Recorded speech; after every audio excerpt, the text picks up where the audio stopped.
One of the things we've learned in our research on loneliness is what a cool species we are. It's really, it's what contributes to us being human, to humanity itself. I think it's great that we all experience loneliness on an acute basis. It helps bind us together. It helps keep us bound together. It helps us think about other people's perspective and empathize and care and go beyond just our own personal interests. And I think one of the things that makes us a very cool species indeed is that we can operate only out of self-interest, but that isn't a very satisfying way to live. And it's partly the story of human nature that the study of loneliness is informing, that it's part of our very nature. It's part of our genetic inheritance and our social customs that we care for one another, sometimes as much as we care about ourselves. So if one is feeling loneliness, you can ask, how would you climb out of that chronic grip of loneliness? And the answer is first to recognize what it is, that it's very much like hunger and thirst and pain. It's an evolved signal because something is going wrong with you as an organism, as a species, and one needs to respond to that pain cue. And the way you respond is to take the time to reconnect. And it's not reconnecting by having 4,000 faces on Facebook as friends. It's having a few high-quality connections, a few good relationships. And so one has the capacity to get out of that grip if you know what it is that it takes. It's not the number of friends, it's really the quality. And to do that, one also needs to understand what loneliness does to you and to your psychological functioning. As I suggested, it impairs executive function. It makes one ready to take a shorter term reward that's actually perhaps more harmful than the long term. If you know that, then one can be more guarded about taking that short-term benefit, knowing that it's going to have long-term costs, because one knows that's not actually going to help you climb out of loneliness. To know that loneliness is associated with threat, because evolutionarily, being isolated was very, very deadly, and ontogenetically, when we're born, we're completely alone. And we depend on others for our very survival. And that's the case for quite a while in our lives. And so there's a fear associated with isolation. And knowing that there's a fear and threat, and much of our reaction to other people is premised on that fear and threat, is important for getting out of this.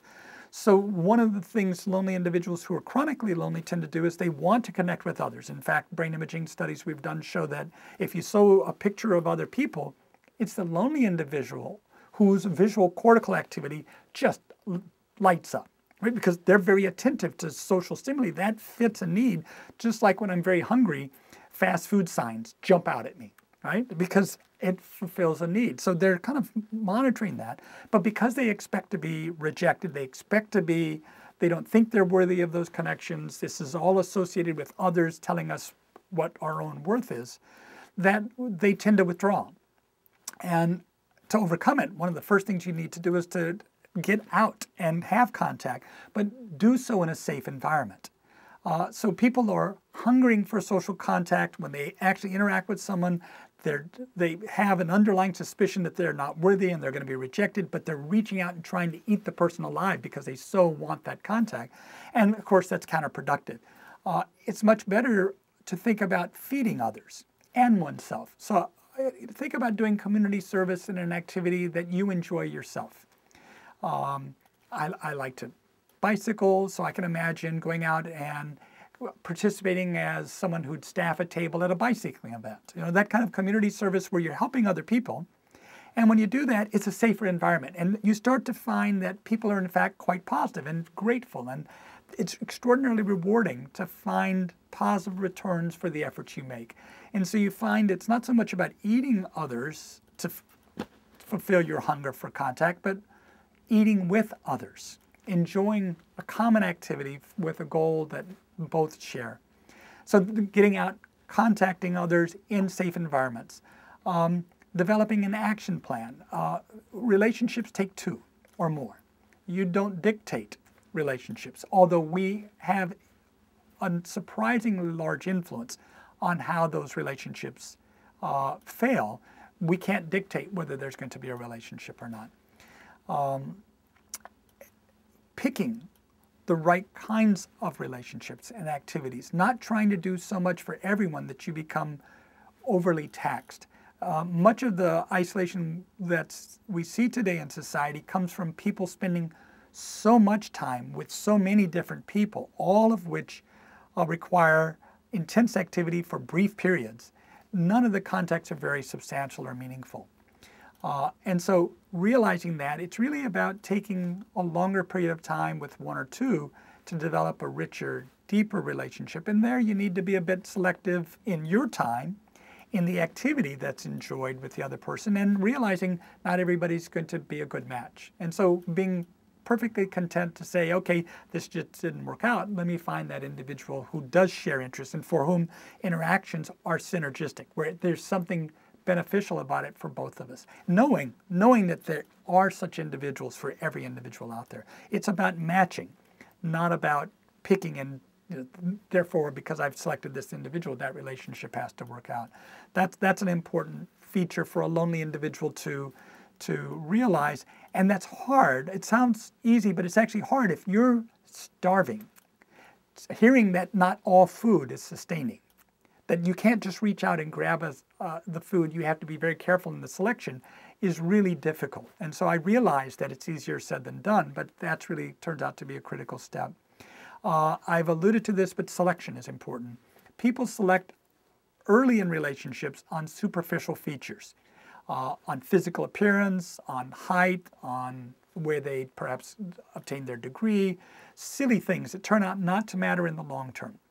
And in fact, if you follow relationships over time, these qualities are of importance in a relationship only early. They turn out not to be what sustains relationships at all. It is the case that similar attitudes, similar values, similar interests, similar activities are what tends to be sustaining in the long term. So if one was a book reader, it might not be ideal to try to find someone who would share long-term interests and rewards at a bar or a Yankees baseball game. I'm not suggesting that there are no book readers at those venues. It's just that probabilistically, one's more likely to find those at a book club or at a library or at an academic setting. So it's to put yourself in situations where you're more likely to find individuals with common interests. And in fact, one of the new technological innovations is it's much easier to identify local groups with common interests with internet than it used to be. And so that's a real important development for individuals. And finally, expect the best. If you are in a positive relationship, that is one where you're not being exploited, you're being rewarded, the other person's getting rewards from the interaction, no one treats other individuals perfectly all the time. We don't treat ourselves perfectly all the time. So we don't treat our friends ideally all the time. Lonely individuals who are primed to expect rejection can take even a perceived insult and see it as a confirmation for what they feared. And the pain is intense for them. And so in order to protect themselves, they can distance themselves from the person so that they're not hurt further. And of course, paradoxically, that makes it a self-fulfilling prophecy that they're not going to have that rich relationship that's sustained. Once you realize that, then you can counteract that self-fulfilling prophecy, saying, okay, my tendency is to want to retreat. That did hurt, that was inappropriate, but there's a possibility of perhaps just having an honest discussion about it. Maybe not today, but tomorrow. Having an honest discussion and saying, but you know, it's okay, I forgive, but please don't do that again. That turns out to be the difference between marriages that are happy and marriages that aren't. It's not whether there's a fight, it's whether the next day the two in the marriage try to do things that bring the couple back together. They actually expect the best of the other person. And if we know anything from research, it's that expectations drive behaviors. If you expect the best of your partner or of your friends, you won't get perfect behavior, but you actually get better treatment from them than if you expect the worst.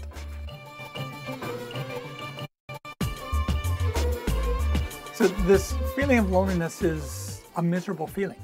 It's a feeling of isolation. if anyone's been in a gym class where they were the last one or nearly the last one to be selected on the team, it's a painful circumstance. So this is not subtle. If you're interacting with people and at the end of the day you feel drained, you feel like everyone's made demands of me and I have nothing left to give, and now I have to go home to my family and I just am exhausted and depleted, that would be a good sign that the relationships that one had at work were not nourishing. True social connection is energizing. Again, a brain imaging study we did of lonely and non-lonely individuals, we showed them pictures of other individuals in happy circumstances. And what we found was that lonely individuals showed less activation of the ventral striatal region of their brain when looking at these happy social pictures than are non-lonely individuals. They rated the pictures equally positive. I mean, it's obvious a couple sitting there smiling is a positive picture. It's a beautiful picture. They're a pleasant couple. So they rate them similarly. But the non-lonely person gets less fundamental reward. The ventral striatum is part of the reward region in the limbic lobe of the brain. They actually receive less fundamental reward from it. I think about 24-hour banking versus ice cream. Both are critical for me. If it weren't for 24-hour banking, I would never have any cash. I mean, who actually doesn't have to go to work when bankers have hours, right? So it's very positive to me, but I don't leave the 24-hour banking setting feeling nourished, energized. I just have cash in my pocket. Ice cream. When I have ice cream, it's no more important to my life than 24-hour banking, but I feel nourished. Beyond the sugar that's in the ice cream, it is a delight. That's how people are, especially to our non-lonely. And in fact, in another study we did, we simply beeped people 63 times randomly throughout a week and saw what they were doing. And interestingly, we found lonely and non-lonely just as commonly with people as not. So the same number of uplifts, the same number of positive social interactions. And when we looked at what the interaction was, they were the same kind of interactions. But it was the non-lonely who said they weren't as uplifting. Well, that's because the ventral striatal region isn't actually firing as strongly. They're not getting the same kind of reward. So you can tell that you're lonely if effectively you have all these interactions and you're not leaving feeling more energized and upbeat as a result of it. There are effects of loneliness on stress hormones and cardiovascular functions that we talked about.